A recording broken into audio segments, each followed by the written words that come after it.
নমস্কাৰ বন্ধুসকল, এই মুহূৰ্তৰ গুৰুত্বপূৰ্ণ খবৰ। ভাৰতত প্ৰৱেশৰ চেষ্টা চলাইছিল বাংলাদেশীয়ে আৰু সেই সময়ত বিএছএফৰ গুলীত নিহত হয় বাংলাদেশী। ভাৰতত প্ৰৱেশ কৰিবলৈ লওঁতে প্ৰাণ হেৰুৱালে বাংলাদেশৰ নাগৰিকে। বিএছএফৰ গুলীত নিহত হয় এজন বাংলাদেশী।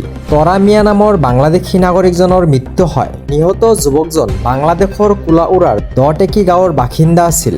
নিকা সীমান্ত অতিক্ৰমৰ চেষ্টা চলাইছিল ৫-৬ দিনীয়া বাংলাদেশী এটা গ্ৰুপে। চোৰাং সামগ্ৰী লৈ ভাৰতত প্ৰৱেশ চেষ্টা চলোৱাতে বিএছএফৰ গুলীচালনাত আহত হয়। ত্ৰিপুৰাৰ কৈলাসহৰ ভাৰত বাংলা সীমান্তত এই গুলীচালনাৰ ঘটনাটো সংঘটিত হৈছে। ভাৰতত প্ৰৱেশ কৰিবলৈ লওঁতে প্ৰাণ হেৰুৱালে বাংলাদেশী এজন নাগৰিকে। এই মুহূৰ্তৰ আনটো খবৰ, শৃংখল চলিহাই একাংশ মিয়াসকলৰ কৰিলে প্ৰশংসা। জুবিনদাৰ বৰ অসমৰ নিৰ্দেশন দেখুৱালে উজনিৰ ৰাইজে। শিৱসাগৰৰ পৰা উভতি উজনিক প্ৰশংসা নামনিৰ মিয়া শ্ৰমিকৰ। উজনিৰ ৰাইজ মিয়া বিৰোধী নহয়। উজনিৰ ৯৯% মানুহেই সম্প্ৰতি ভালপোৱা মানুহ। শ্ৰমদান কৰি উভতি উজনিৰ ৰাইজৰ আতিথ্যক প্ৰশংসা মিয়া শ্ৰমিকৰ। শৃংখল চলিহা বিশৃংখল নহয়, বহুত ভাল মানুহ এজন। শৃংখল চলিহাই থাকিবলৈ আমাক ঘৰ এৰি দিছিল। শ্বেৰমান আলীৰ সন্মুখত উজনিক প্ৰশংসাৰে উপচালে মিয়া শ্ৰমিকে। ভূপেন হাজৰিকা, জুবিন গাৰ্গৰ আদৰ্শ দেখুৱালে উজনিৰ সাধাৰণ জনতাই।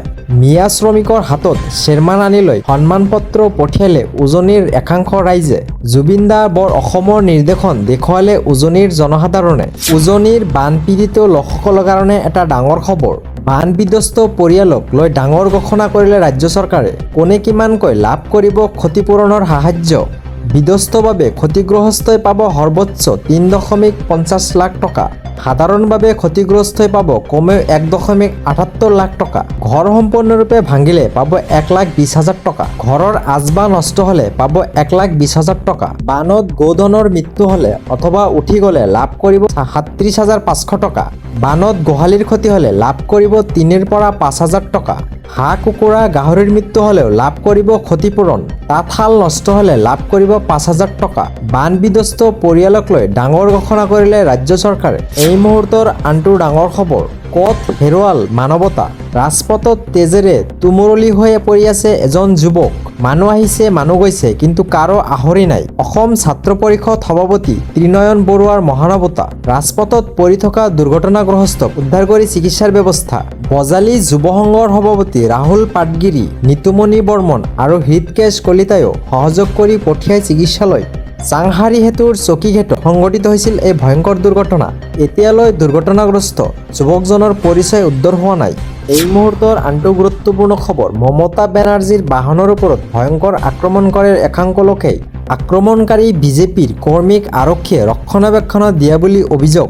বিজেপি কৰ্মীয়ে ভয়ংকৰভাৱে শিলাগুটি দলিওৱা বুলি অভিযোগ। মমতা বেনাৰ্জীলৈ লক্ষ্য কৰি নিক্ষেপণ কৰে জোতা আৰু চেণ্ডেল। নলা লেতেৰা পানী ছটিয়াই দিয়ে মমতা বেনাৰ্জীৰ বাহনৰ ওপৰত। কাঞ্চনপাৰাৰ এটা পৰিয়ালৰ খবৰ ল'বলৈ গৈছিল মমতা বেনাৰ্জীয়ে।